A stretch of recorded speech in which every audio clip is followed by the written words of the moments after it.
Okay, so for my next two, Fetterman's Massacre, you have the puzzle at the end, which, oh, for some reason that's not showing up. I think it's my internet, which is a little slow right now. So you have this article from thehistory.com. If you go all the way down, the puzzle is the same as the one I just showed you in that Sand Creek Massacre, so the word scramble puzzle. So I've already shown you how to do that. But you might be wondering, how do I get another website to appear embedded in? Same thing, Battle of Little Bighorn.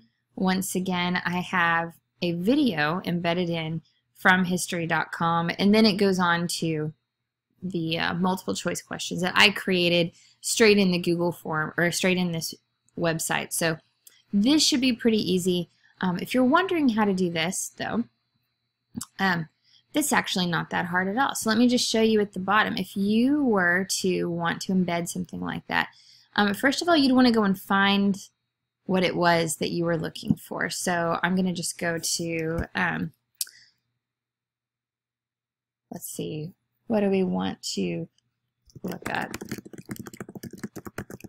Battle of Little Bighorn. And so let's say I want to send my students to look at something on the Battle of Little Bighorn.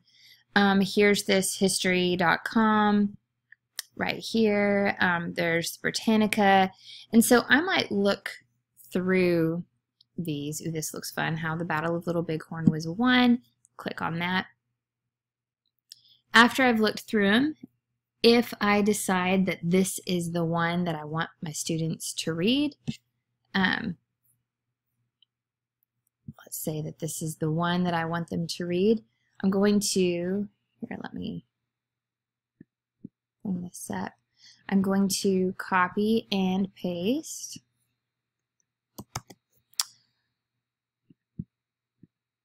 Here, we'll go right here, copy and paste. I'm going to insert over here where it says embed. I'm going to embed by URL. And they can either get a preview, or I can select whole page. And that's what I did before, where I actually inserted the whole page. So it's going to take it a second to load, because of course I did pick a gigantic page. And I can just keep scrolling down and down and down to adjust the size and make it as big or as small as I want. I think I said before, though, when you're doing this, depending on how big their screen is and whether they've got it open full view or just partial view, it's going to change how much of this that they see. So the one I showed you earlier, I had a lot of ads at the bottom, and that wasn't there when I created it, but it was there when I was looking at it through a different lens. And so, but you can give them enough, or you can just teach them to go to that website, or even just that they click on it. Same thing with if you want to go to YouTube. Let's say here I'm going to search Battle of Little Bighorn. And I want something small, something more bite-sized for my students. I think this is the one that I ended up choosing. Once again, I'm going to delete that before it starts talking to us. Once again, I can go, is it over here? Oh, it was over here. I can delete this. Say I don't want that anymore. I'm going to embed the video. And there we go. It's going to put that in, and I'm just going to adjust it.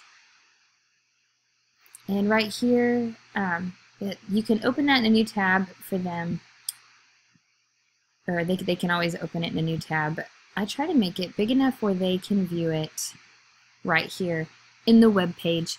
So there you go. That's how you insert content from another website and have it appear straight on your Google site, so that your students, while they can open up a new tab, they don't have to. They can view everything from straight in the escape room.